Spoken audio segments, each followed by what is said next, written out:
Bonjour, chers participants. Avec vous, Monsieur Baba Moussa, National Sales Manager des laboratoires Frater Azès, qui est un laboratoire 100% algérien. J'ai l'honneur d'animer ce soir ce webinaire autour du thème cœur et Covid-19, qui sera présenté par notre maître, le professeur Bouafia, et bien sûr le professeur Bourda. Je vous remercie pour votre intérêt et sans trop tarder, je cède la parole à professeur Bourda. Merci Sofiane. Messieurs, dames, chers collègues, chers confrères, bienvenue dans ce webinaire consacré aux complications cardiaques de la COVID-19. Avant tout, je tiens à remercier les laboratoires Frater pour leur support. Et aussi, j'ai le plaisir de modérer Monsieur le professeur Bouafia, qui est chef service de cardiologie du CHU Blida. C'est l'ex-président de la Société algérienne de cardiologie. Il est fellow de la Société européenne de cardiologie et expert international en matière de maladies cardiovasculaires et d'hypertension artérielle. Donc voilà, la pandémie se poursuit toujours et elle suscite beaucoup de débats en matière de connaissances scientifiques qui évoluent chaque jour, et aussi elle suscite des débats en matière de gestion de la situation socio-économique, parce que c'est un challenge de tous les jours. Donc si on revient au début, donc en janvier 2020, on parlait d'une situation d'épidémie dans la province de Hubei, surtout la ville d'Oran, où il y avait une épidémie mystérieuse qui se présentait comme une pneumonie avec certaines formes de détresse respiratoire et avait de la mortalité. Tout le monde se souvient au début qu'il y avait une grande critique de la manière de confiner Wuhan, et donc les réseaux sociaux contestaient ça. Mais la chose a évolué rapidement quand l'épidémie est arrivée en Europe et principalement en Italie. Donc là, quand l'épidémie s'est propagée en Europe, on commençait à voir les gens s'agiter. Ce n'est plus un syndrome grippal, non spécifique, mais surtout une pneumonie sévère qui entraîne une détresse respiratoire. Et là, il y avait une affluence sur les lits de réanimation. Il y avait un souci des autorités, des soignants par rapport aux lits de réanimation et surtout aux respirateurs. Parce qu'au début, on concevait comme une maladie respiratoire qui nécessitait la disponibilité large de respirateurs et c'était point arrêt de la compréhension. Mais en fait, le problème n'est pas là. Plus tard, les choses ont changé et on a eu une autre conception de la maladie qui ne se limite pas au problème respiratoire, mais le problème est beaucoup plus large. D'ailleurs, à notre niveau en Algérie, au début, on s'est agité sur les respiratoires, sur les réanimateurs et tout ça. Puis, le problème est apparu que c'était tout autre. Donc voilà, si j'arrive à la situation épidémiologique actuelle en Algérie, on voit que, bon, c'est la mise à jour de ce matin, on est à peu près à presque 9000 patients diagnostiqués ou recensés et 630 décès. Donc au début, on parlait d'un pourcentage de mortalité important en Algérie. Alors, on avait des collègues africains et européens qui se posaient la question par rapport à cette mortalité qui avoisinait les 10%. Mais en fait, au fil de l'évolution de la pandémie, du dépistage et du diagnostic plus large, donc on voit que le pourcentage est en train de chuter, on est à peu près à 8%. Et ce pourcentage-là risque de se voir, c'est-à-dire se réduire un peu plus, parce que si on dépiste vraiment les gens, si on fait un diagnostic large, on va rejoindre la mortalité mondiale, voire moins que ça, parce qu'il y a beaucoup de patients asymptomatiques qui circulent, qui sont dans la nature, qui ne sont pas diagnostiqués, faute de moyens diagnostiques, faute de tests de dépistage, faute de PCR et faute de tout ça. Mais bon, ça, ce n'est pas le sujet, c'était le sujet du début. Donc, si je parle de symptômes, parce que c'est ça ce qui amène le patient diagnostiqué, maintenant, les symptômes sont connus par tout le monde, par la population médicale et non médicale. On sait qu'au début, c'était la fièvre qui était quasi constante et la toux sèche. Mais en fait, avec l'évolution, ça, c'est une plaque de l'OMS en février. Mais les choses ont évolué après. Donc, il n'y a pas que la fièvre et la toux sèche, et parfois, elles sont absentes. On a plus, par exemple, actuellement, on parle d'anosmie, qui est un facteur prédicteur très significatif. On a la fatigue, l'asthénie profonde, les myalgies, tout ça, c'est des facteurs de diagnostic, c'est des éléments de diagnostic et de suspicion de la COVID-19. Bien sûr, je ne rentre pas dans les détails des diagnostics. Et donc, si on revoit par exemple, ces patients-là, on a parmi les patients atteints de la COVID-19, on a presque 80% de patients avec des cas modérés, voire des patients asymptomatiques. Ces patients-là risquent de contaminer les autres patients et faire propager la maladie. Mais le problème réel survient chez les 20% des patients avec des cas sévères, voire des cas critiques, avec un risque très important de mortalité. C'est ces patients-là qui suscitent une prise en charge spécialisée en milieu de réanimation. Je ne dis pas de milieu de réanimation respiratoire parce que le problème est plus profond, mais ces patients-là qui posent beaucoup de problèmes. Donc voilà, si je reviens au délai d'apparition des manifestations sévères, on voit qu'il y a un petit répit de la maladie d'environ 7 à 10 jours. Après le 10e jour des symptômes non spécifiques, il y a un tournant évolutif de la maladie avec ce qu'on appelle les complications graves. En fait, ces complications graves ne sont pas que respiratoires, ils sont plus compliqués que ça et c'est une défaillance multiviscérale. Donc, on peut avoir plusieurs atteintes viscérales, comme celle de l'atteinte cardiaque, neurologique avec des AVC, atteinte digestive, d'ailleurs le tableau digestif il est fréquent, il peut se compliquer parfois, et atteinte hépatique, même on peut avoir un choc qui peut ne pas être un choc septique, on peut avoir des embolies pulmonaires, tout ça, c'est le professeur Boafia qui va en parler par la suite. Donc cette défaillance multiviscérale, elle est imputée à ce qu'on appelle communément, c'est le terme à la mode, c'est l'orage cytokinique. C'est cet orage cytokinique qui perturbe tout l'organisme et qui entraîne toutes ces manifestations graves qu'on doit gérer. Donc, le soigner des patients COVID-19, c'est avoir avant tout, c'est avoir des connaissances de sa physiopathologie, avoir des connaissances en matière de gestion des complications cardiaques, respiratoires et autres.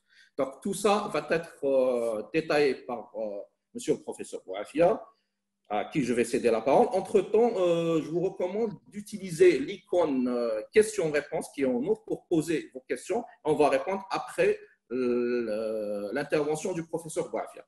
Professeur Boafia, je vous donne la parole. Merci.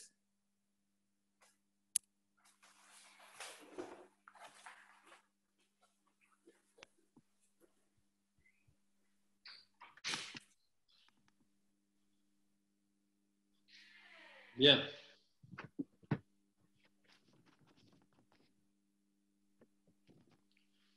Merci Adel.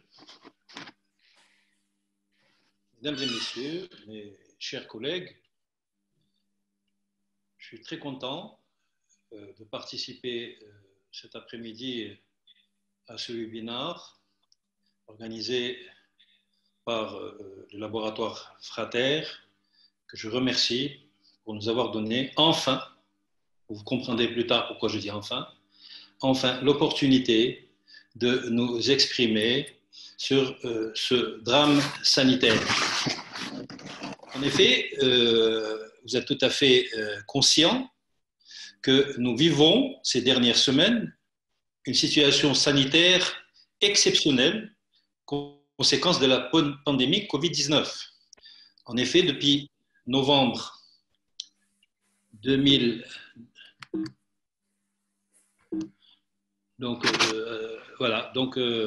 depuis novembre, donc plus précisément le 17 novembre 2019, où le premier cas a été reporté en Chine, beaucoup d'événements se sont succédés pour faire de cette infection la préoccupation sanitaire majeure responsable d'une pandémie sans précédent. Pandémie sans précédent parce que extrêmement contagieuse et contrairement à ce qu'on a pensé au début, s'accompagnant d'une mortalité tout à fait importante, donc contagiosité et extrême gravité. Tout cela, vous l'avez vécu avec nous ces 3 derniers mois, a entraîné une tempête médiatique où beaucoup de choses ont été dites, et parmi ces choses, certaines sont bien entendu bonnes, mais beaucoup, malheureusement, sont moins bonnes et ont été des fake news qui ont été responsables justement de problèmes particuliers, notamment psychologiques. On pourra en parler éventuellement tout à l'heure. Et alors, depuis le début, donc, Bolarda vous l'a dit tout à l'heure, cette affection a été essentiellement vécue comme une mauvaise grippe et nos collègues infectiologues, réanimateurs et autres spécialités ont eu la vedette des différentes réunions et autres webinars. Et les cardiologues dont je fais partie sont restés relativement discrets, du moins au début. Donc, du moins au début, nous avons été tout à fait discrets et voire même pas tout à fait, pas très sollicités. Le but de mon exposé est donc de tenter de remédier à ce manque en posant un certain nombre de problématiques qui, vous allez le voir, sont très claires. Tout d'abord, faire un état des lieux en précisant un certain nombre de points. Le premier étant la prévalence des cardiopathies chez les patients infectés par le Covid-19. Qu'en est-il réellement? Le deuxième point, deuxième question qu'on est en droit de se poser, est-ce que les cardiopathies ont-elles un impact sur le pronostic du Covid-19? Et ceci, bien entendu, intéresse beaucoup de gens. D'autres points tout aussi intéressants. Le Covid-19, classiquement, et tout à fait une idée du début, est principalement une maladie pulmonaire. Alors, je dis bien principalement une maladie pulmonaire. Ce n'est pas qu'une maladie pulmonaire, hein, principalement une maladie pulmonaire. Mais quels peuvent être les mécanismes physiopathologiques de l'atteinte cardiovasculaire, qui, comme vous allez le voir, est très, très importante, et même l'atteinte d'autres viscères. Ceci va nous amener également à discuter, à partir de ce point-là, les différents tableaux cliniques rencontrés et l'intérêt de l'utilisation de certains examens complémentaires qui vont aider au diagnostic et lever un petit peu le flou sur le plan diagnostique. Sur le plan thérapeutique, est-ce que les traitements à visée cardiologique, et notamment les bloqueurs du système rénine-angiotensine, et là beaucoup de choses ont été dites, la littérature est pleine de publications contradictoires, nous allons faire le point sur cela. Donc, les traitements à visée cardiologique, notamment les bloqueurs du système rénine-angiotensine, ont-ils une influence sur l'évolution du Covid-19? Et enfin, dernier point, et ça aussi, ça a levé, ça a fait couler beaucoup d'encre, quelles sont les interactions médicamenteuses des traitements du Covid-19 sur le système cardiovasculaire et notamment la fameuse hydroxychloroquine. Voilà donc les principales questions auxquelles je vais tenter de répondre au cours de notre entretien.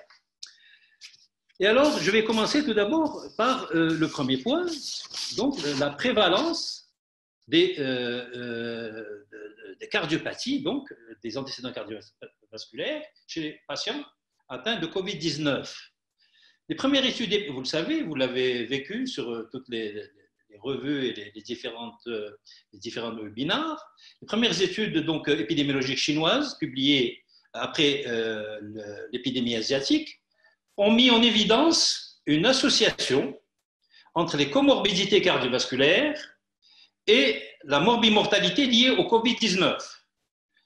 Compte tenu de la propagation rapide et mondiale du SARS-CoV-2, et sur la base des caractéristiques de la maladie Covid-19 actuellement observée, les cardiologues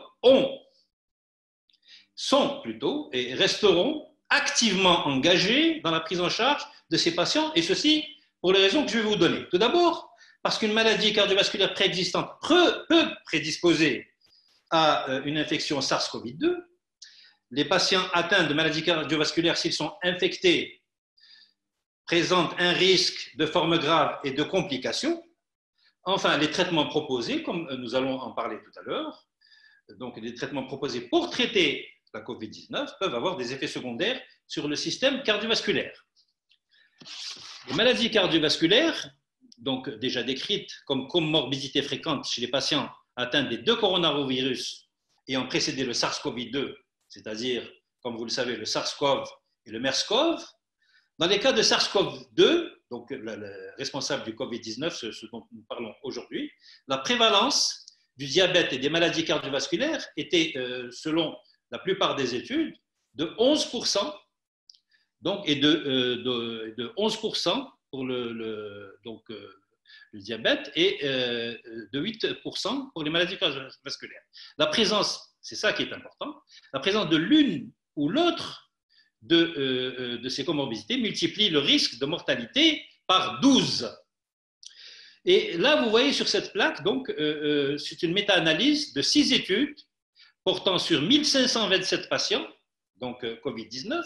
Vous voyez que la prévalence de l'hypertension artérielle est de 17,1%, celle du diabète de 9,7%, celle des maladies cardiovasculaires de 16,4%.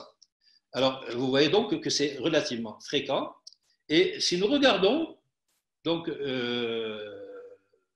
la suite, par exemple, une étude qui est beaucoup plus intéressante, une étude chinoise, donc une méta-analyse sur 44 672 cas confirmés, donc, qui est dans la région de Wuhan. Donc, le taux de mortalité sont plus importants en cas de maladie cardiovasculaire. Vous voyez donc les taux de mortalité pour maladie cardiovasculaire, 10,5%, vous le voyez donc sur la plaque. Pour le diabète, 7,3%. Pour l'HTA, 6%. Et ceci est à comparer donc, au taux de mortalité par rapport à la population générale. Les résultats italiens montrent également un risque élevé de décès chez les patients avec comorbidité. Alors, je continue. Donc, les résultats italiens donc, sont tout à fait équivalents. Mais en fait, la question qui s'est posée très très vite, quelle est la relation, quels sont les mécanismes qui sous-tendent ces associations, et les réponses n'ont pas été aussi claires qu'on aurait pu l'espérer. Parmi les explications possibles, on peut citer que les maladies cardiovasculaires deviennent plus fréquentes avec l'âge. Et donc là, le rôle de l'âge, retenez-le, est extrêmement important. Et donc ça a été dit dans toutes les publications. Donc avec la mortalité est nettement supérieure chez les sujets qui ont plus de 70 ans.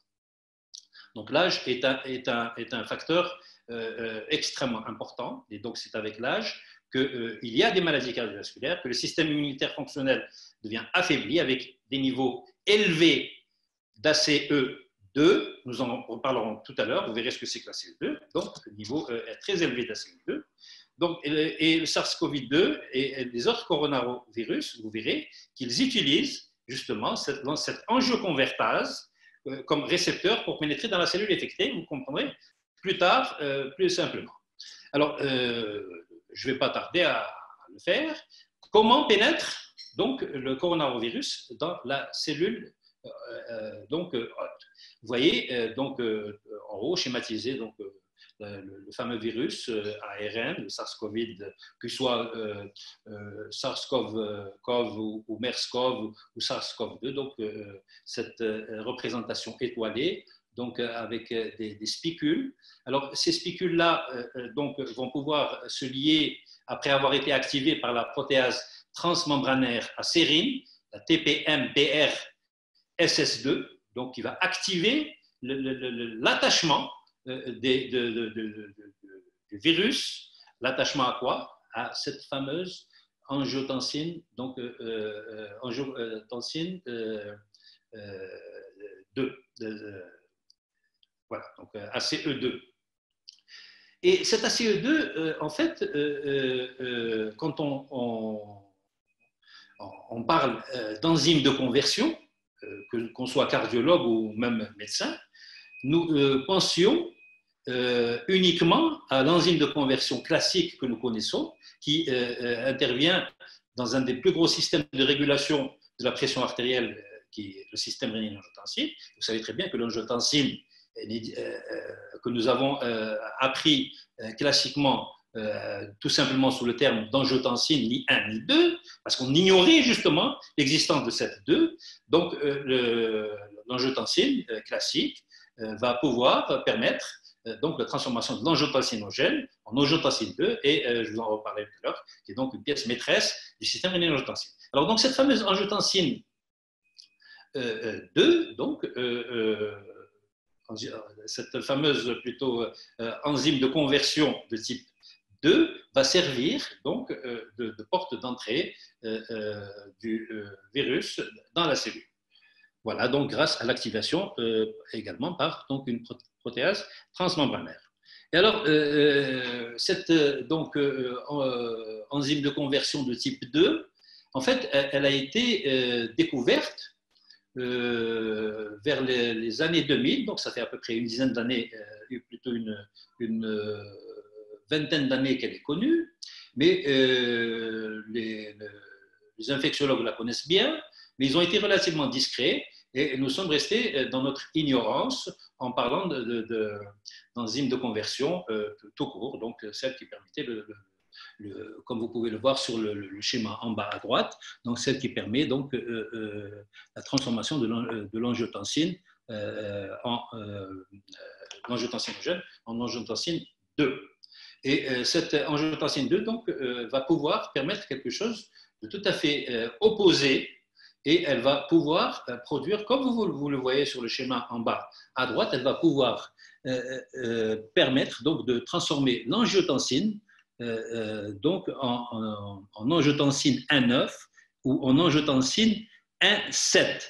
Ce qui est très important et fondamental à savoir, c'est que cette angiotensine 2 va pouvoir avoir des effets contraires et va pouvoir donc agir de façon opposée à l'aldostérone. C'est un système de contre-régulation du système rénine-angiotensine et donc, comme vous pouvez vous le verrez tout à l'heure, ça a de bons effets. Donc, après sa fixation sur les récepteurs de type MAS, c'est des récepteurs donc, du lit vasculaire, l'angiotensine 1,7, qui va être produite donc, grâce à l'ACE2, donc a un effet vasodilatateur, anti-inflammatoire, antifibrotique et anti-hypertrophique, antioxydant. En fait, que de bonnes choses qui vont s'opposer aux effets délétères donc, de l'angiotensine 2 et, qui vont, donc, et aux effets délétères que peut avoir le système rénine-angiotensine. Voilà. Donc, ça, c'est absolument fondamental pour comprendre la suite. Alors, là, je reprends un petit peu. Donc, vous voyez que, donc, à partir de l'angiotensine 2, nous allons avoir, donc, grâce à cette fameuse angioconvertase de type 2, nous allons avoir donc, de l'angiotensine 1,7 ou de l'angiotensine 1,9 qui sont des protecteurs cardiaques. Et alors, il faut ne pas perdre de vue la suite des événements.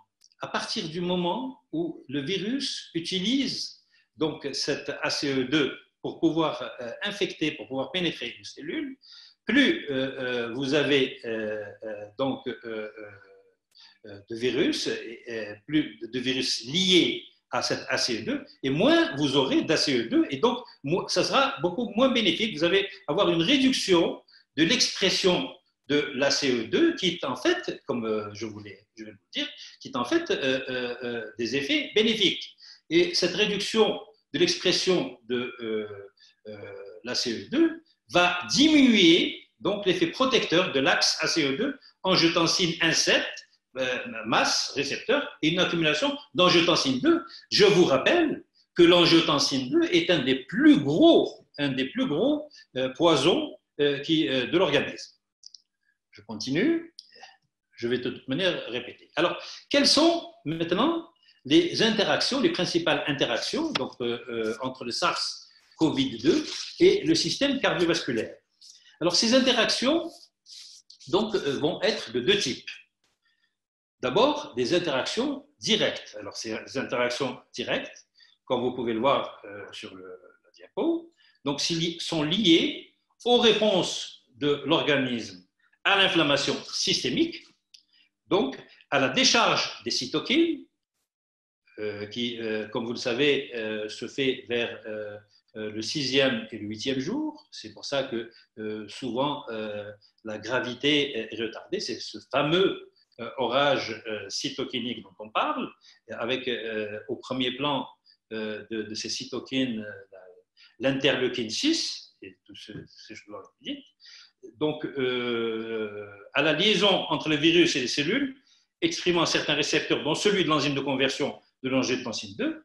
En effet, les infections SARS-CoV seraient déclenchées par la lésion d'une protéine virale à l'enzyme de conversion de l'angiotensin 2, très présente dans les poumons, mais également dans le cœur. Donc voilà, ça, il ne faut pas l'oublier.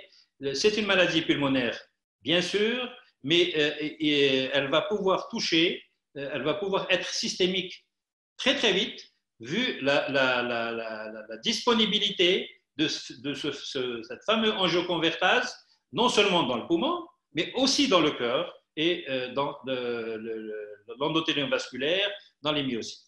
Alors, cette interaction directe se manifeste le plus souvent par de l'hypotension, de la tachycardie, de la bradycardie, des arythmies. Alors, dans les arythmies, vous allez pouvoir avoir toutes sortes, mais essentiellement de la fibrillation atriale, et enfin de la mort subite, dont le support physiopathologique reste souvent donc des troubles du rythme ventriculaire graves. Alors, à côté de ces interactions directes, il y a des interactions indirectes qui sont liées à l'inflammation systémique, avec donc déstabilisation des plaques d'athérome, infarctus du myocarde, accident vasculaire cérébral, ou inflammation du myocarde, myocardite. Alors, je vais expliquer très, très rapidement. Alors, vous pouvez avoir quelqu'un qui a donc des plaques d'athérome dans son lit vasculaire. Nous n'allons pas nous occuper, nous allons ne parler que des lits vasculaires les plus importants, le lit vasculaire coronarien, par exemple, ou le lit vasculaire cérébral. Alors, c'est le problème des plaques d'athérome dites stables. Donc, ces plaques sont stables, avec un noyau lipidique qui est relativement pas très important et une chape fibreuse qui est plus ou moins solide. Ce sont des plaques stables qui ne posent pas de problème et qui nécessitent une surveillance et un suivi cardiologique simplement. L'infection Covid va pouvoir rendre ces plaques vulnérables, donc au sens vulnérabilité, au sens plaques actives pouvant se rompre et se rompant effectivement dans certaines situations, responsables soit d'infarctus du myocarde si on est sur le coronaire, d'accident vasculaire cérébral si on est dans le cerveau, ou d'autres situations d'ischémie aiguë. Alors, à côté de cette déstabilisation des plaques que nous comprenons très bien, il y a un élément qui est très important, qui a, me semble-t-il, été négligé pendant plusieurs semaines et qui revient maintenant, actuellement, de plus en plus. On insiste de plus en plus sur cet aspect, donc en dehors des aspects inflammatoires, des orages cytokiniques et toutes les choses-là qui sont devenues maintenant extrêmement classiques. Il y a un aspect procoagulant pouvant entraîner des manifestations thromboemboliques. Et ça, c'est très, très important.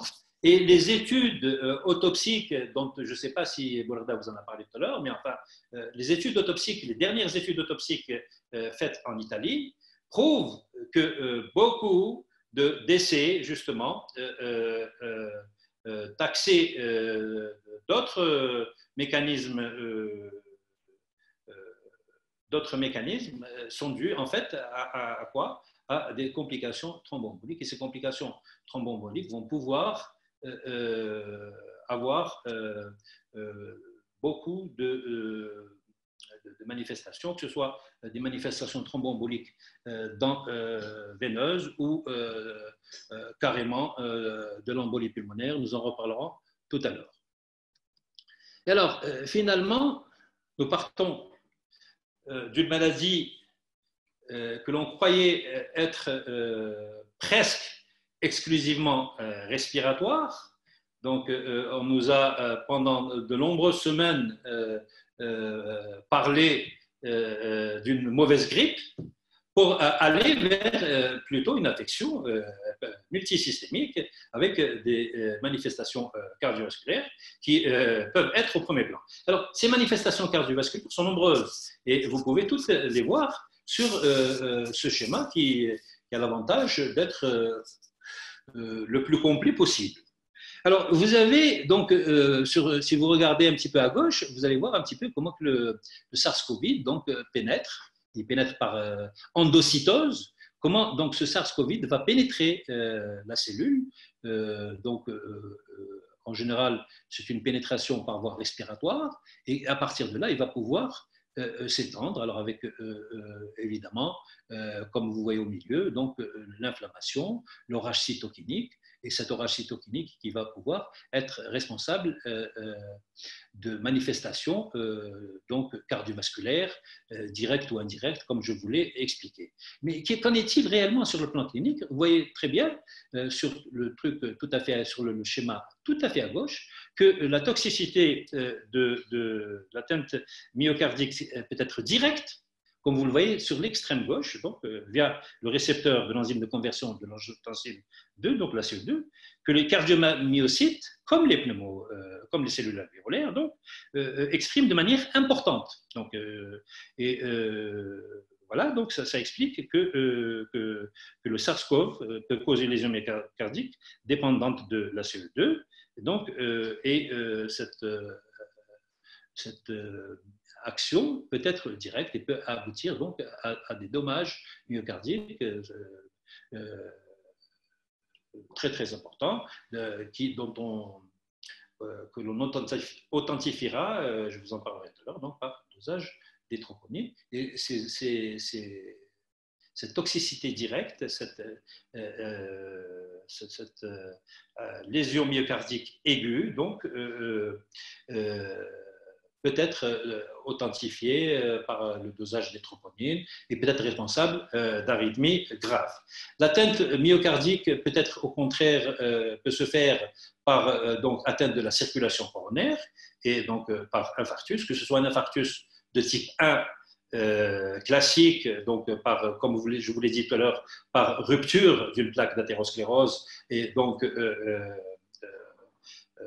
rupture de la plaque d'athérosclérose et thrombose totale de l'artère coronaire, donc infarctus de type 1, ou carrément un infarctus dit de type 2, selon les recommandations de la Société européenne de cardiologie. Donc, cet infarctus de type 2 qui est dû à une inadéquation donc, entre la demande et les apports myocardiques en oxygène, secondaire à l'insuffisance respiratoire. Donc, on part ici vers la nécrose myocardique de manière indirecte.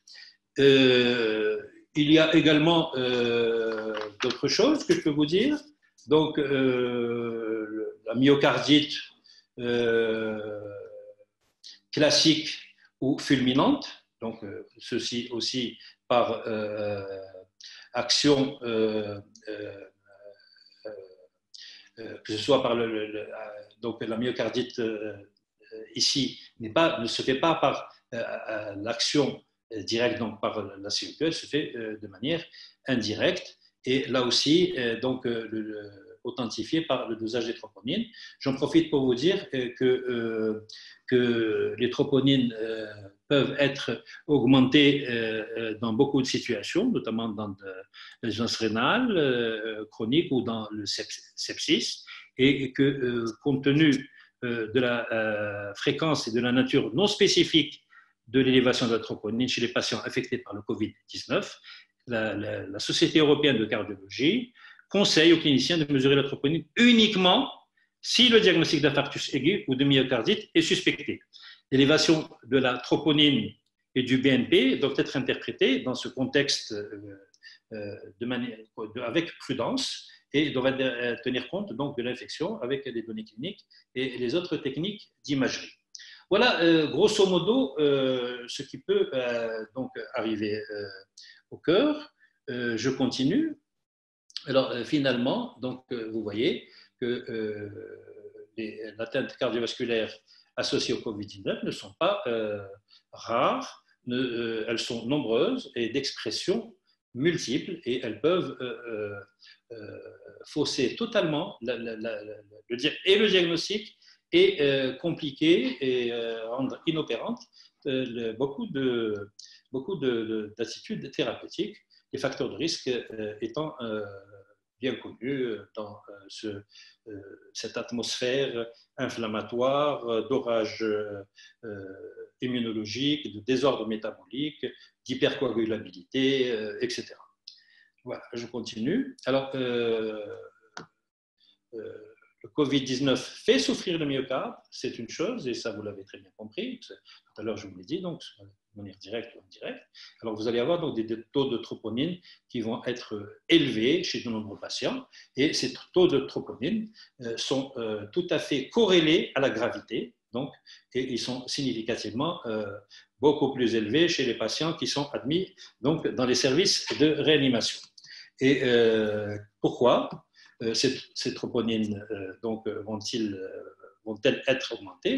Alors, je vous l'ai dit, je le répète, donc soit l'atteinte myocardique est directe par le récepteur d'enzyme de conversion, donc de type 2, que les cardiomyocytes, je vous l'ai dit, expriment de manière importante, cela pourrait être à l'origine de véritable myocardite, soit une atteinte myocardique indirecte, je vous l'ai également dit, par infarctus de type 1, ou par un infarctus de type 2, soit enfin, mais ça on l'oublie très souvent, donc le troisième point qui est également important, une pneumopathie hypoxémiante et ou un syndrome de détresse respiratoire aiguë, dans le cas du Covid-19, peut entraîner des lésions myocardiques aiguës, et ceci de manière vraiment tout à fait indirecte par donc, l'hypoxie.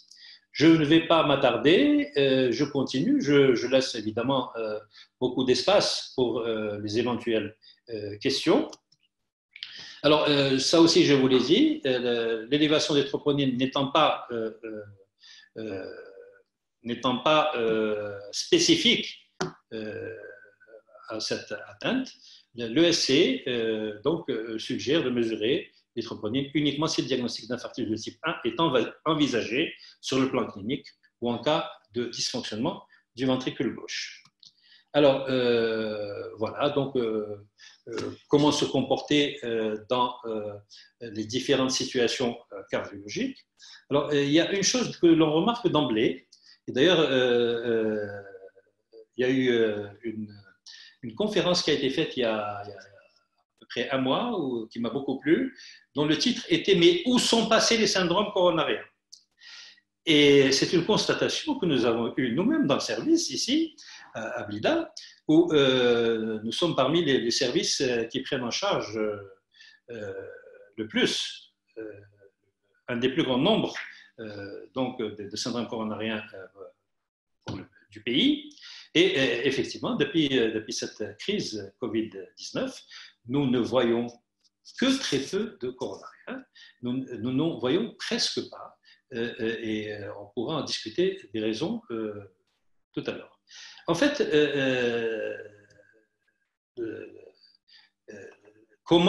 qu'est-ce qu'il faut faire donc, en matière de prise en charge des syndromes coronariens aigus? Vous avez vu tout à l'heure que le Covid-19 peut être une situation favorable à la déstabilisation d'une plaque qui auparavant était donc stable, donc rendre une plaque stable, la rendre vulnérable et la placer dans une situation où elle va pouvoir se rompre et donc entraîner une thrombose coronaire et donc un syndrome coronarien aigu. Alors, ceci, bien sûr, se comprend très bien par l'activité inflammatoire importante et les désordres et les grandes variations hémodynamiques associées dans les formes graves de Covid. Alors, la conduite à tenir réelle de prise en charge des syndromes coronariens aigus, donc avec ou sans sus-décalage du segment ST, la conduite en elle-même n'a pas changé. Elle est devenue plus complexe parce qu'il faut prendre un certain nombre de mesures de protection pour ne pas infecter les personnels qui doivent prendre en charge ce type de patient. Et vous savez que la prise en charge obéit à un certain nombre de règles très strictes, de règles de transport. Il y a le facteur temps qui est primordial et qui est particulièrement attaqué et remis en cause par cet environnement Covid-19.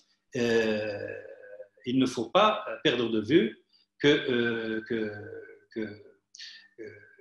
perdre de vue que l'on ne doit pas laisser pour compte les syndromes coronaires aigus pendant cette pandémie et il faut absolument tout faire pour ne pas compromettre les temps de reperfusion donc, des STEMI, donc l'ouverture et la recanalisation des artères doit obéir aux mêmes angoisses de délai, malheureusement remis en cause par cette épidémie. Pour ce qui est des non-STEMI, c'est-à-dire les obstructions coronaires non complètes, donc incomplètes, évidemment, le problème doit se faire d'abord au niveau du dépistage. Donc, il doit se faire donc le dépistage du SARS doit se faire tout à fait au début et pour pouvoir mettre en œuvre, comme je vous l'ai dit tout à l'heure, les mesures de protection spéciales. Quant à la prise en charge réelle, cardiologique, elle n'a pas changé, bien sûr. Les patients doivent être, donc, dès le départ, classés en 4 groupes, risque très élevé, risque élevé, risque intermédiaire, risque faible, et gérés en conséquence, comme on sait le faire et comme nous le faisons depuis déjà la publication des recommandations de la Société européenne de cardiologie. Les arythmies cardiaques, alors les arythmies cardiaques, franchement, on n'en a pas vu beaucoup. Mais sur un plan classique, on comprend très bien la survenue de ces arythmies-là. Elles sont dues, bien sûr, au désordre métabolique, hein, l'hypoxie, nous sommes dans une situation d'hypoxie grave, et donc au stress donc, neuro-hormonal et inflammatoire lors de ce fameux orage immunologique, cet orage donc cytokinique. Alors, il y a une chose qu'il faut, je l'ai d'ailleurs mise sur la plaque, l'apparition d'une tachyarrhythmie maligne dans un contexte d'élévation de troponine, même s'il n'y a pas d'autres signes, doit faire suspecter une myocardie sous-jacente. Et ça, c'est très, très important. Pourquoi? Parce que pour mettre en place des processus de prise en charge thérapeutique efficaces. L'urgence cardiaque, bien sûr, elle est de multiples mécanismes. Donc, le plus souvent, c'est un épisode de décompensation d'une urgence cardiaque préexistante, bien sûr. Donc, c'est quelqu'un qui a déjà une cardiopathie, qui était relativement stable, et donc avec ce Covid-19, elle va se décompenser et elle devient donc globale et nécessite une prise en charge en milieu cardiologique. Donc, cette urgence cardiaque va poser un problème de diagnostic, bien sûr, et elle peut retarder le diagnostic de Covid-19 et augmenter la contagiosité. Et ça s'est passé plusieurs fois dans le service. Nous avons reçu des patients en urgence cardiaque non fébriles que nous avons soignés, et donc qui sont passés par le circuit habituel de prise en charge, écho, etc., et qui ont contaminé le personnel, et notamment un certain nombre de médecins du service qui, malheureusement, ont eu le Covid-19 et heureusement guéris sans séquelles.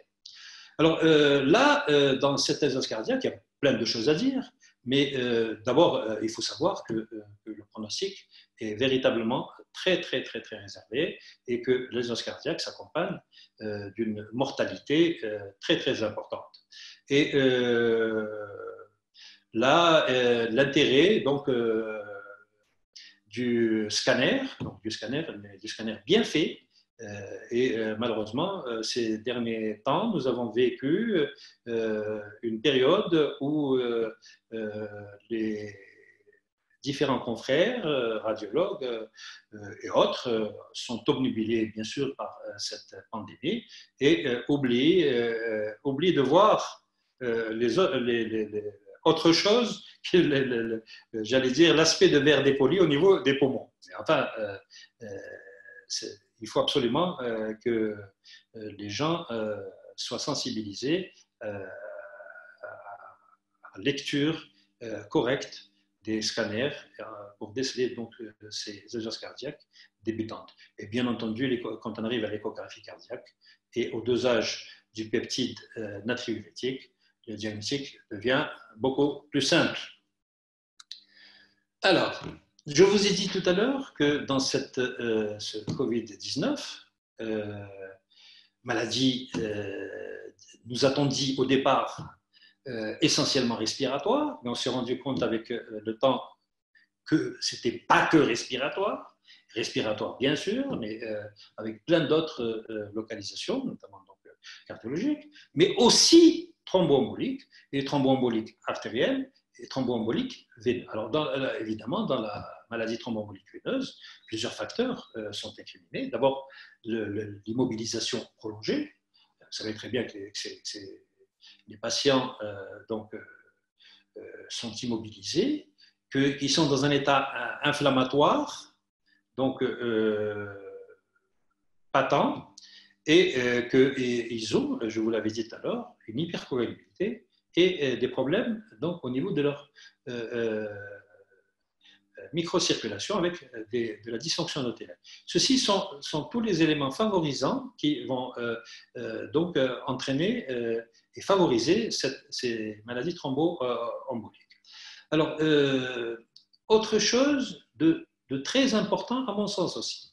Donc, le dosage des dédimères, encore faut-il le faire. Je vous avais dit tout à l'heure qu'il était très important de pouvoir faire la part des choses dans le dosage d'un certain nombre d'éléments de laboratoire. D'abord, les troponines, je vous ai dit quelle était la situation, mais les dédimères aussi.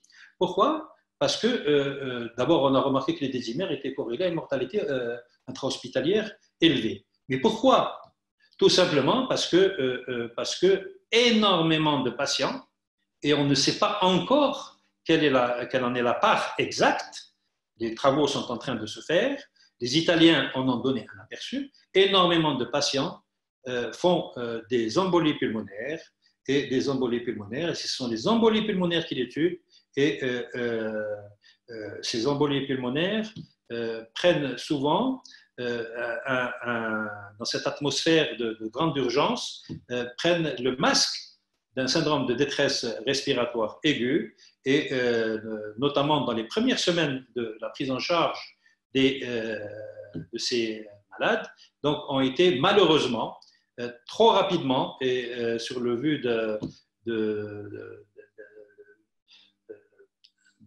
critères de désaturation, ont été très rapidement dirigés vers la ventilation assistée, et bien entendu, vous en connaissez le résultat. Donc, la question posée, auquel il n'y a pas de réponse encore officielle, mais faut-il anticoaguler ? Ma réponse à moi, c'est oui. Il n'y a pas de recommandation spécifique, mais le traitement anticoagulant doit se faire et doit tenir compte des comorbidités des patients, des interactions médicamenteuses et de la présence ou non du thrombose. Il est absolument, à mon avis, recommandé d'anticoaguler la grande majorité des patients ayant des formes graves. Nous savons maintenant, avec beaucoup d'études concordantes, que le support thromboembolique est extrêmement important, et que la lutte contre justement ces problèmes thromboemboliques est aussi importante que la respiration assistée. Voilà, j'ai dit le mot et je laisse ça à la discussion. Alors, vous savez très bien que le Covid-19 donc, bénéficie d'un certain nombre de thérapeutiques, donc les antiviraux. Vous voyez donc sur ce tableau, donc les antiviraux, et puis la fameuse hydroxychloroquine dont on a beaucoup parlé. Alors, je ne vais pas m'étendre beaucoup. Donc, ces médicaments, bien sûr, ont une interaction avec le cœur, que ce soit directement, donc avec une toxicité directe, ou indirectement en contre-indiquant l'utilisation de médicaments à visée cardiologique. Alors, d'abord, les antiviraux, lopinavir, ritonavir, et bien sûr, vous le savez tous, donc ces médicaments allongent le QT, donc il faut absolument faire un électrocardiogramme, calculer le QT. Donc, si vous voyez ce que c'est, donc contre-indiquer donc ces médicaments à chaque fois que le QT est allongé. Ces médicaments ont des interactions avec les anticoagulants, donc que ce soit avec les anticoagulants classiques ou avec les nouveaux anticoagulants. Ils ont des interactions. Alors, vous savez très bien que le traitement anticoagulant est très, très, très utilisé chez les cardiopathes. Et ils ont également des interactions avec les inhibiteurs donc, du P2Y12, donc des médicaments qui agissent par le P2Y12, notamment le Plavix. Donc, si vous donnez ces antiviraux, vous allez diminuer les concentrations sériques du clopidogrel et du prasugrel et augmenter les concentrations sériques du ticagrelor. Alors, vous savez très bien que ces trois médicaments qui sont des antiagrégants plaquettaires puissants sont très, très, très utilisés, notamment dans toutes les situations, syndrome coronarien aigu, l'accident vasculaire cérébraux, etc. Donc, un certain nombre de prudences, parce que la toxicité des antiviraux est prouvée.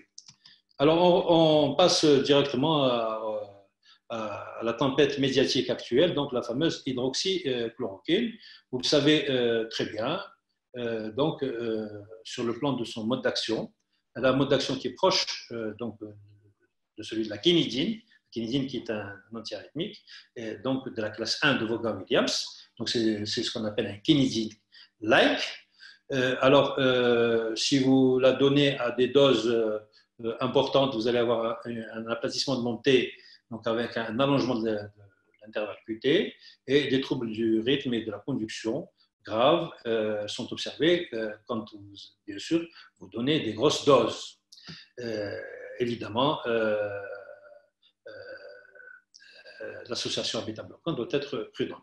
Alors, ceci, quand on voit ça comme ça, on se dit, mais c'est donc, quand on voit ça et on voit ce qui se dit à la télé un peu partout, on se dit que ça doit être quelque chose de dangereux et la polémique a été entretenue pendant très très longtemps sur ces problèmes de toxicité liés à l'hydroxychloroquine. Moi, je vous dis tout simplement que c'est un médicament qui est utilisé depuis plusieurs décennies, à des doses, des fois, beaucoup plus importantes que celles qu'on a utilisées et qu'on utilise pour le Covid-19, et qu'il n'y a pas de problème particulier. Je tiens absolument, et ça n'engage que moi, à rassurer tous nos collègues sur la toxicité de l'hydroxychloroquine, à condition, je dis bien à condition, de suivre un protocole extrêmement simple que vous avez sur les plaques. Donc, au premier jour, vous allez faire un électro, vous allez vérifier, donc un électro et vous avez quelques éléments biologiques très, très simples, vous allez vérifier la calémie, la glycémie, vous faites un ECG, vous calculez le QT, et c'est très, très facile. Puis après, à J2, et puis à la fin. Voilà, et pas de problème, et on n'en a pas eu jusque-là. Et moi, personnellement, depuis 40 ans que je suis en cardiologie, je n'ai pas vu une seule fois, un problème avec l'hydroxychloroquine. J'en dis pas plus, et s'il y a des questions, on pourra y répondre. Alors, le grand dilemme de ces dernières semaines, faut-il arrêter les médicaments du bloqueur du système rénine-aldostérone? Alors, pourquoi d'abord cette polémique est-elle née? Vous savez que les inhibiteurs les IEC, les IEC et les bloqueurs des récepteurs d'angiotensine, les ARA2, peuvent réguler positivement donc la C2, augmentant ainsi la sensibilité au virus. Alors ça, c'est le premier point. Donc c'est l'hypothèse. D'autres études montrent que l'IEC-ARA2 peut potentialiser la fonction de protection pulmonaire de la CE2, qui est un inhibiteur de l'angiotensine. Voilà les deux points. Alors donc voilà, donc c'est très très simple. Le coronavirus, donc du Covid-19 pénètre dans la cellule ensidiée en enzyme de conversion, je vous l'ai dit tout à l'heure, l'ajout d'un IEC ou d'un ARA2 pourrait augmenter l'abondance d'ACE2 et potentialiser la pénétration cellulaire. C'est très très clair. Voilà. La contre-hypothèse, c'est que l'angiotensine 2, qui, vous savez, est un gros poison, entraîne des lésions pulmonaires vers le récepteur de l'angiotensine de type 1, provoquant inflammation et fibrose. Les IEC qui vont diminuer donc, la production d'angiotensine 2, les ARA2 bloquent l'action de l'angiotensine 2 par l'intermédiaire du récepteur, les ACE2 améliorent la génération d'angiotensine 1,7 et l'activation du récepteur MAS qui atténue l'inflammation et la fibrose pulmonaire. Vous voyez donc que la compréhension est très simple, qu'il y a une hypothèse et une contre-hypothèse, et qu'en fait, les sociétés savantes, sont, toutes, qu'elles soient européennes ou américaines, sont actuellement rassurantes et cohérentes et ne conseillent uniquement des mesures préventives, pas d'arrêt des inhibiteurs du système rénine-angiotensine. Donc les gens doivent continuer absolument leur traitement sans aucune angoisse. Et donc, il y a toute une série de déclarations qui ont été faites. Je vous ai mis là la déclaration de la Société européenne d'hypertension, donc, qui est quelque chose de très, très récent. Hein. Ça date de quelques semaines. Vous voyez que ces différentes sociétés sont tout à fait d'accord pour ne pas du tout toucher donc, le traitement bloqueur du système d'angiotensine, qui, vous savez, est la base du traitement de l'hypertension artérielle. Alors, voilà, bon, donc finalement, on arrive au traitement de l'hypertension artérielle, et vous savez très bien que dans cette atmosphère de Covid-2, l'ESC, en cas d'hypertension isolée, alors conseille tout simplement de rien changer, de continuer le traitement. Donc, selon les recommandations, pas de problème. Évidemment, privilégier la mesure de la pression artérielle à domicile et utiliser donc la téléconsultation. Si il s'agit d'un malade hospitalisé, là, il faut tenir compte s'il y a une insuffisance rénale ou pas, il faut faire attention aux arythmies, il faut doser la kaliémie, tout ça, je vous l'ai dit tout à l'heure. Donc, la prise en charge d'un malade hospitalisé et hypertendu est différente. Elle doit relever, donc, on doit être un peu plus prudent dans l'utilisation des médicaments et réagir au coup par coup.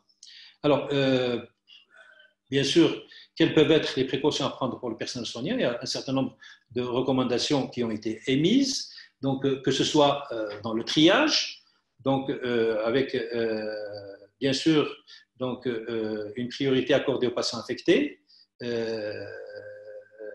une priorité, si on accorde, comme c'est le cas, une priorité aux patients infectés par le Covid-19, on peut oublier ou masquer le triage rapide non Covid-19, donc atteinte de maladies cardiovasculaires, notamment les syndromes coronariens aigus, dont la prise en charge, comme vous le savez, obéit à des impératifs de temps. Donc, il faut savoir séparer le bon grain de l'ivraie et s'organiser de telle manière à ce que, justement, la prise en charge de ces malades aigus ne soit pas noyée dans l'atmosphère générale Covid-19. Alors, il y a toute une série de mesures émises par les différentes sociétés, des mesures de prévention, bien entendu, donc pour le personnel soignant.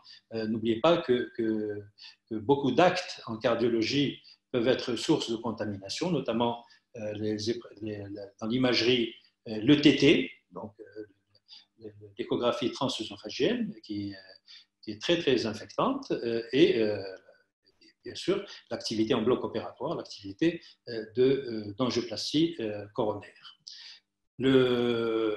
Alors, évidemment, tout ça, on place les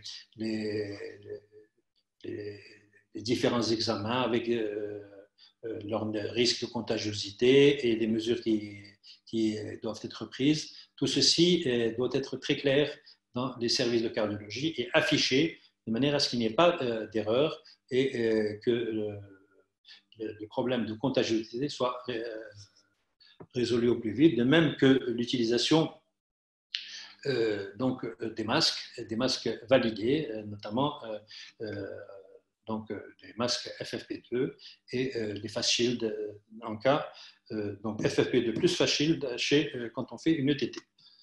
Alors, cette courbe, tout le monde la connaît. L'intérêt du confinement, il n'y a véritablement aucune discussion. Le confinement donc, a pu permettre l'amélioration de la situation dans beaucoup de cas, mais ce confinement a un certain nombre de conséquences. Les patients qui sont en confinement, évidemment, ne peuvent pas contacter leur médecin. Il faut absolument que le contact soit fait à l'aide de téléphone, téléconsultation. Pour notre part, nous avons mis en place à Blida donc une consultation de cardiologie en ligne très, très efficace et qui actuellement prend en charge plusieurs milliers de patients. Le confinement les patients confinés doivent être informés et autant que possible leur faire éviter ces fameuses fake news, sources d'angoisse et de situations perturbantes sur le plan psychologique. Il faut, j'ai déjà dit, donc ces fameuses fake news où on n'en a jamais vu autant que pendant ces dernières semaines. Bien sûr, confinement, c'est quelque chose que l'on n'a pas vécu et que l'on apprend. Et donc, il faut absolument réapprendre à vivre confiné. Donc, des mesures préventives, une bonne hygiène, toute une série de mesures tendant donc, à améliorer la situation, le temps que cet orage passe et que la situation revienne à de meilleures... que la situation redevienne meilleure et que l'on se débarrasse, Inch'Allah, de cette pandémie. Voilà, quelles sont les conclusions que l'on peut tirer donc, de tout cela. Alors, les conclusions donc, sont claires. D'abord, le premier point, donc absence de surreprésentation des facteurs de risque dans la population Covid-19 par rapport à la population générale, premier point. Surmortalité en cas de facteurs de risque d'antécédents de maladie cardiovasculaire, vous avez vu. Le Covid-19, troisième point, bien que maladie essentiellement pulmonaire, a de nombreux impacts cardiovasculaires, directs et indirects. Donc, ces impacts cardiovasculaires vont avoir un intérêt pour le diagnostic, le pronostic et le traitement. La nécessité d'efforts concertés donc, entre les professionnels de santé et les responsables pour atténuer le risque sanitaire donc, pour la population générale et pour les professionnels de santé eux-mêmes. Ici, je parle des méthodes d'organisation et de protection des personnels de santé qui, malheureusement, ont payé un lourd tribut à cette pandémie. Et un point où je suis content, personnel, mise à profit des capacités de télésanté et respect des mesures de prévention. Je suis content pour les capacités de télésanté. Jamais la communication par Internet et la prise en charge des patients par télémédecine n'a été aussi bien faite que ces dernières semaines. Voilà, je vous remercie. Évidemment, l'ampleur du sujet a fait que j'ai peut-être, je suis passé trop vite sur un certain nombre de points, et c'est pour cela que maintenant nous avons la possibilité de répondre à toutes vos questions. Et voilà, je vous remercie et je redonne la parole au professeur Bolanda donc, pour les questions. Merci, professeur Bouafia, pour cette présentation très complète qui a traité méticuleusement tous les angles de la pathologie.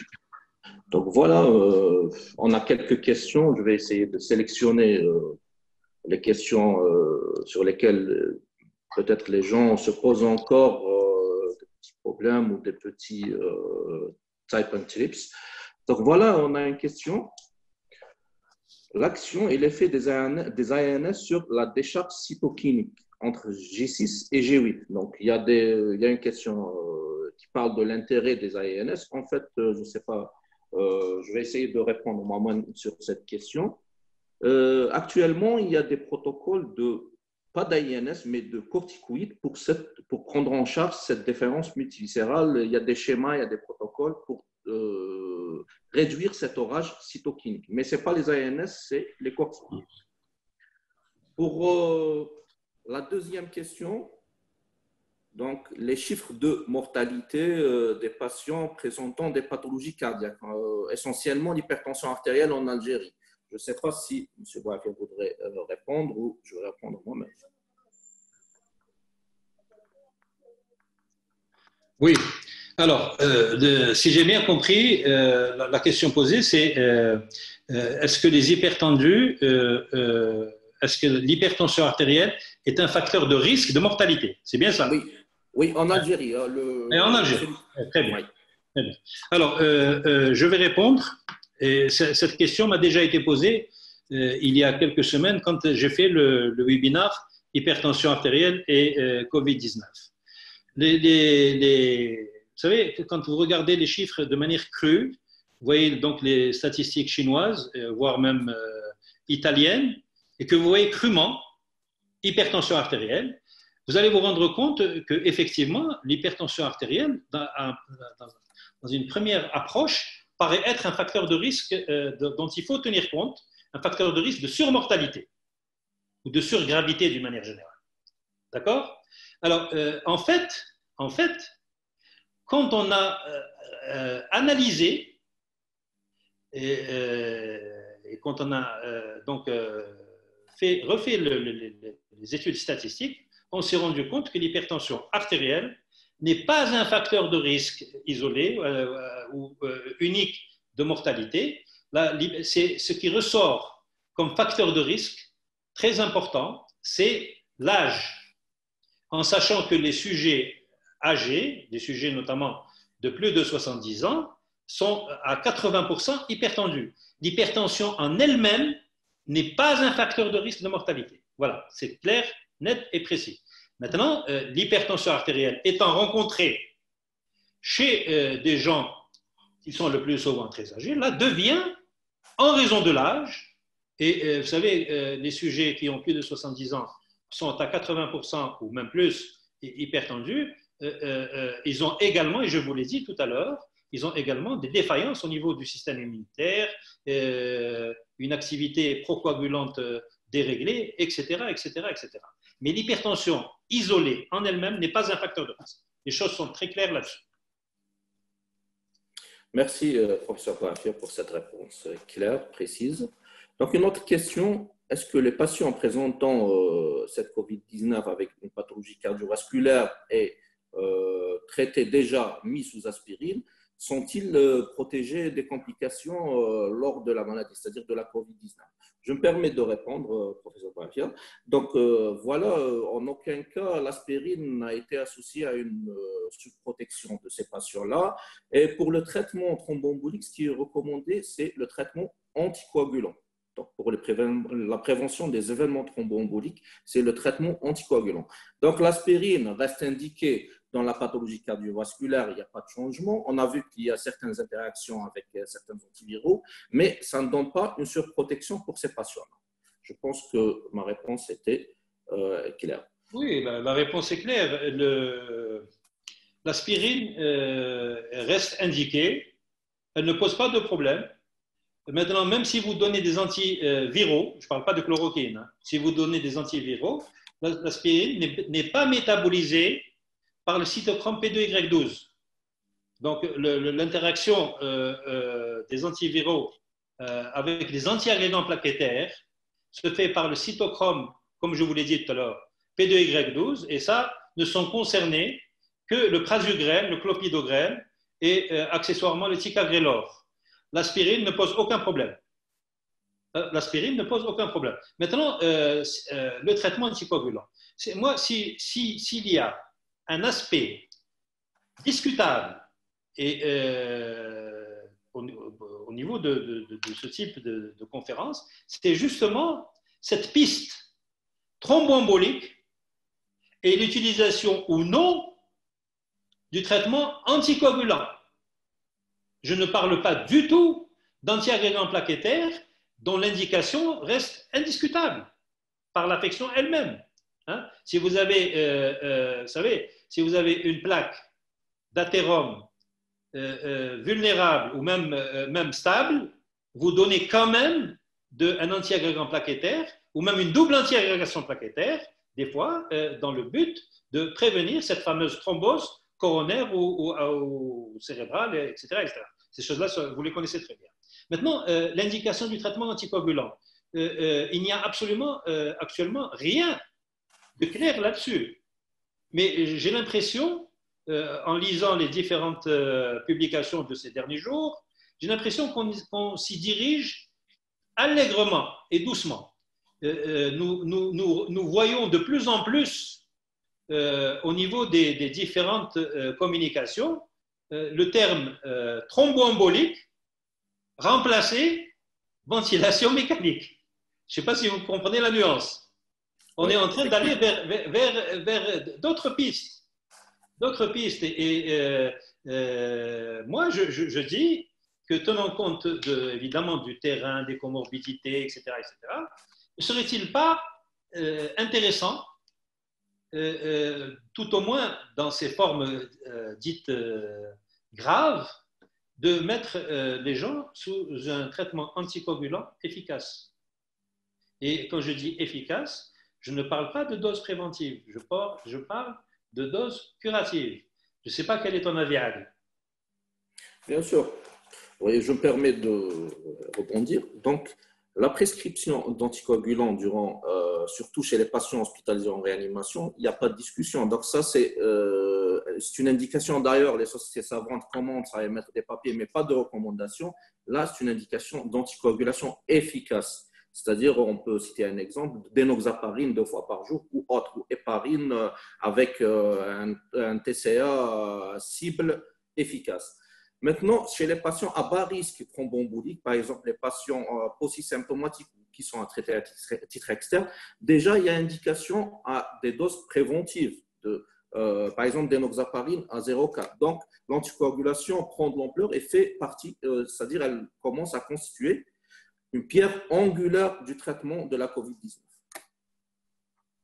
Tout à fait d'accord, et je crois que le nœud gordien de toute la discussion actuelle dans le COVID-19, en dehors bien entendu des traitements antiviraux, qui soient antiviraux vrais ou hydroxychloroquine, reste justement la validation de ce traitement donc anticoagulant à l'héparine, qu'elle soit sous forme d'héparine non fractionnée ou d'héparine de vapeur moléculaire.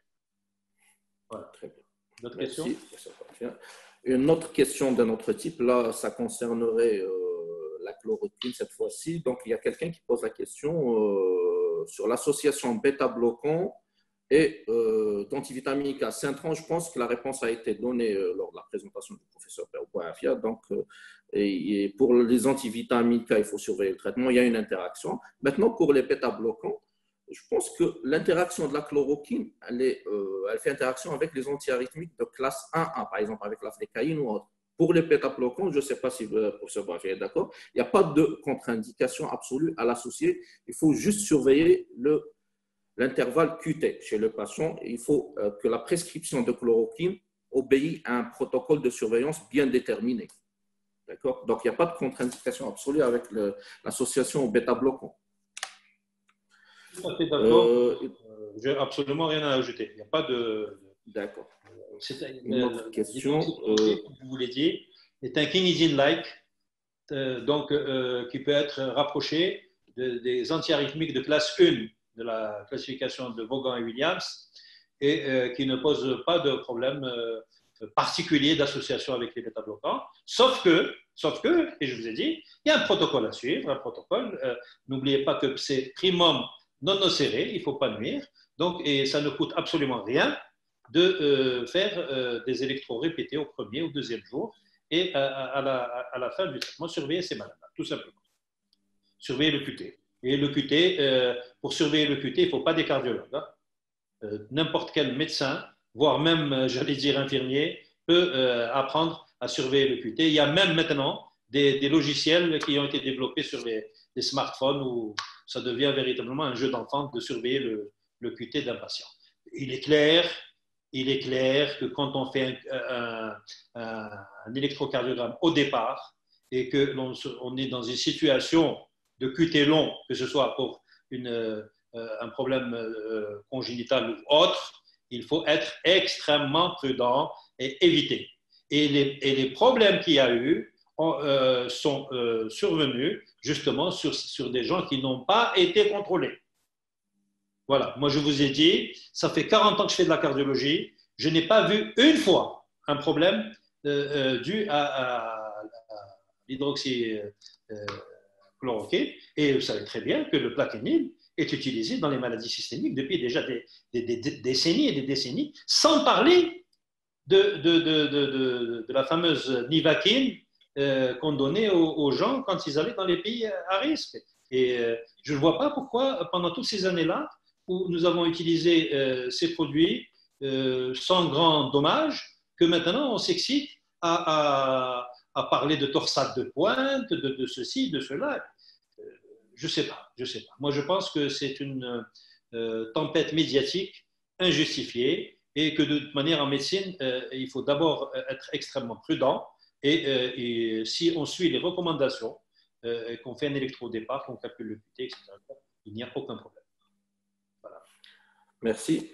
Une autre question. Est-ce que les IEC font mieux que les ARAD sur une question? Donc, je ne sais pas si vous allez répondre, professeur Boafia, ou je vais répondre. Cette question a déjà été posée. Il n'y a pas de réponse. Kif, kif. Très bien. Si vous regardez le mode d'action des IEC, donc les IEC sont des inhibiteurs de l'enzyme de conversion, et donc ils vont inhiber la production d'angiotensine 2, alors que les ARA2 sont des médicaments qui vont bloquer les récepteurs de l'angiotensine 2. Donc, dans les deux situations, l'angiotensine 2 est bloquée et c'est cette fameuse angiotensine 2 qui est délétère pour l'organisme. Maintenant, l'ACE2, donc l'enzyme de conversion de type 2, que l'on connaît donc, comme je vous l'ai dit depuis 2000, c'est une autre voie qui aboutit à la fabrication de deux substrats tout à fait bénéfiques pour l'organisme, donc, qui est donc l'angiotensine 1,7 et 1,9, qui ont des effets très bénéfiques sur l'organisme et qui servent de contre-régulation dans ce système rénine-angiotensine. Voilà. Merci. Donc, une autre question. Est-ce que les myocardites constatés lors de la COVID-19 vont-ils disparaître après rétablissement? Donc, je vais permettre de répondre. En fait, les myocardites, déjà, on a une expérience avec les myocardites virales communes. En général, une myocardite, si elle n'est pas mortelle, il y aura une partie importante des patients qui vont avoir une restitution ad intégrante, c'est-à-dire ils vont être complètement guéris. Par contre, il y a une partie de patients qui vont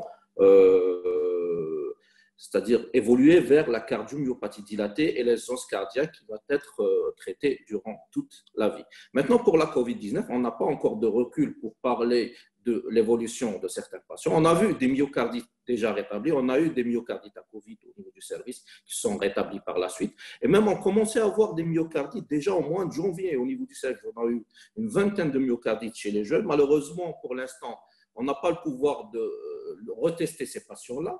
Donc, retester ou faire de la PCR ou faire de la sérologie. Donc, les connaissances ne sont pas encore élucidées en cette matière-là. Mais pour parler en général de ces myocardites-là, la myocardite, c'est une cause de mortalité de la COVID-19. Mais en général, les myocardites, si on dépasse le cap, elles guériront sans séquelles chez la plupart des patients. Je ne sais pas si vous avez quelque chose à rajouter, M. Bafi. Oui, bon, cette histoire-là date de longtemps. Hein. Ce n'est pas le Covid-19. D'accord. Et les gens, évidemment, ont le droit de s'inquiéter. Alors, la situation est la suivante, sans que je puisse garantir la véracité de ce que je vais dire. Hein. Attendez. Alors, si on a donc une myocardite Covid-19, évidemment, le recul n'est pas suffisant, mais on va pouvoir déjà assister, ça fait quand même un peu plus de 3 mois, on peut assister à des guérisons. Mais attendez bien, tu as dit un mot qui ne me plaît pas. Tu as dit restitution ad integrum. Ça, je ne suis pas d'accord. Nous allons assister à des guérisons cliniques, échographiques probablement, hein, et la situation s'améliore. Mais comme disait Raoul pour les poumons, que vont-ils devenir dans quelques temps? Est-ce que ces gens-là ne vont-ils pas, comme rappelle-toi, les myocardites à Coxsackie-B, qui sont suspectés maintenant d'être la cause de beaucoup de cardiomyopathies. Donc, rendez-vous dans quelques temps pour ces gens guéris. Hein, je parle des guéris qui guéris cliniquement, échographiquement, etc. On ne sait pas ce qu'ils vont devenir dans quelques années. Est-ce qu'ils vont développer des myocardiopathies dilatées ou restrictives et qui vont être, on va dire à ce moment-là, on va dire myocardiopathie, comme on dit maintenant, myocardiopathie dilatée ou restrictive d'apparence primitive. En fait, pour beaucoup de myocardiopathie actuellement d'apparence primitive, quand on recherche très loin derrière, il y a toujours ces épisodes grippaux plus ou moins clairs, plus ou moins identifiés. Et tu sais très bien que les infections virales à Coxsackie-B entraînent, on sait maintenant, il y a une relation entre ces infections-là et un certain nombre de myocardiopathies. Donc, il peut y avoir une myocardite qui va évoluer de manière fulminante et grave et entraîner directement une urgence cardiaque et le décès. Il peut y avoir au contraire, et heureusement ça existe, il peut y avoir au contraire des myocardites qui vont guérir, mais en apparence, mais l'avenir nous dira. C'est comme les gouttes, comme Raoul. Raoul, il dit que les poumons, beaucoup disent que les poumons sont guéris, mais que va devenir cette fibrose dans quelques temps? On en reparlera. Très bien, merci pour cette précision. Donc, une autre question pour les patients cardiopathes où la coronarographie est indiquée. Est-ce que pendant la COVID-19, ce geste est permis pour les patients à coronarographier qui sont atteints de la COVID-19, c'est-à-dire syndrome coronarien ST+, ST-. Donc, si j'ai bien compris, syndrome coronarien nécessitant un geste invasif, est-ce qu'il faut le faire ou pas? Oui, est-ce qu'il est permis si le patient est atteint de la COVID-19? Bien sûr qu'il est permis. Oui. Il est permis, tu es cardiologue interventionnel, tu peux répondre mieux que moi, il est permis sous réserve de mesures de prévention drastiques.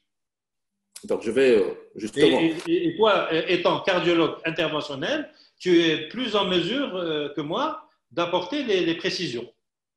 Justement, durant cette phase pandémique, on a reçu beaucoup de patients avec syndrome coronarien ST+, ou ST- à haut risque. Ces patients-là sont hospitalisés. Le lendemain, on découvre que ces patients-là ont de la fièvre, on fait des tests, on fait des scanners qui sont positifs, Covid+.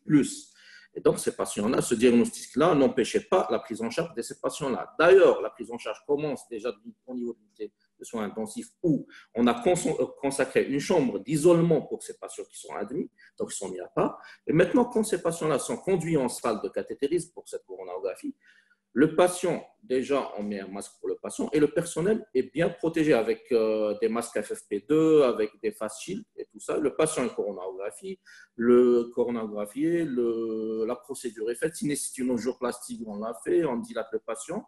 Et par la suite, ces patients-là, ils sont envoyés en service de réanimation COVID-19 et on collabore toujours avec ce service-là pour la prise en charge jusqu'à stabilisation de ces patients. En fait, la revascularisation, c'est la clé du traitement de ce patient. Il ne faut pas hésiter à le revasculariser, surtout quand on connaît le support thromboembolique de la COVID-19. Donc, la rupture de la plaque, le thromboembolisme, tout ça. Donc, il faudrait bien prendre en charge ces patients. Ils nécessitent une prise en charge adéquate. Une autre question.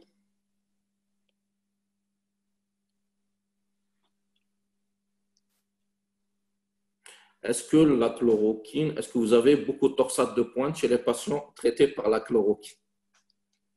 Nous avons déjà répondu à cette question. Aucune. Les torsades de pointe dans les traitements donc, avec la chloroquine, moi, j'en ai jamais vu, sauf dans les livres. Et bien que nous utilisons dans nos protocoles de prise en charge de la chloroquine associée à de l'azithromycine, et que l'azithromycine a également un effet sur le QT, hein, vous savez. Hein. Donc l'association est délétère, doublement délétère sur le QT. Malgré ça, nous n'avons eu aucune torsade de pointe. Et moi, personnellement, j'en ai jamais vu. J'en ai jamais vu secondaire donc, à ce traitement-là, sauf dans les livres.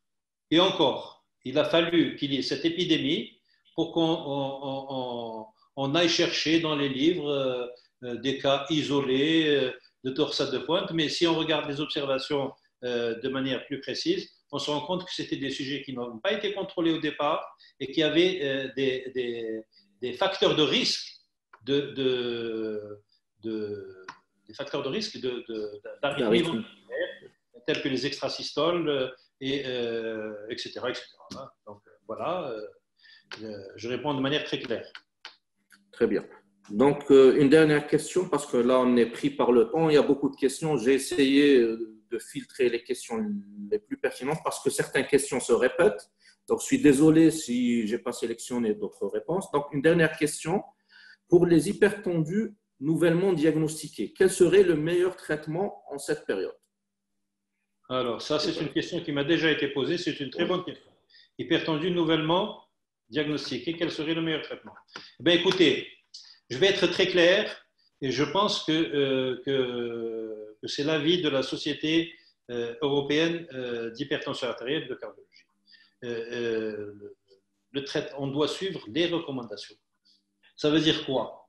Ça veut dire que évidemment, bithérapie d'emblée, associant un bloqueur du système rénine-angiotensine et un diurétique, ou un inhibiteur calcique. Donc, dans step 1, dans un premier temps, si ça ne marche pas, donc si au départ, on a donné, par exemple, un bloqueur de rénine-angiotensine avec un diurétique, on associe dans une deuxième étape, évidemment, celui qu'on n'a pas utilisé, c'est-à-dire soit le diurétique, soit l'inhibiteur calcique. Donc, conclusion, le COVID-19 n'a eu aucune influence sur la prise en charge médicamenteuse de l'hypertension artérielle ambulatoire. Ce qui a changé, c'est un petit peu la philosophie de la prise en charge, c'est-à-dire quoi? C'est-à-dire que donc, ces problèmes d'automesure, évidemment, puisque les gens ne peuvent pas se déplacer, donc il faut encourager l'automesure validée, mais aussi encourager la télémédecine, donc la télémédecine pour désangoisser, pour informer, pour suivre ces patients-là. Mais sur le plan médicamenteux, je suis absolument clair, net et précis, rien n'a changé et je vous ai expliqué tout à l'heure pourquoi. Voilà. Et c'est un mondial.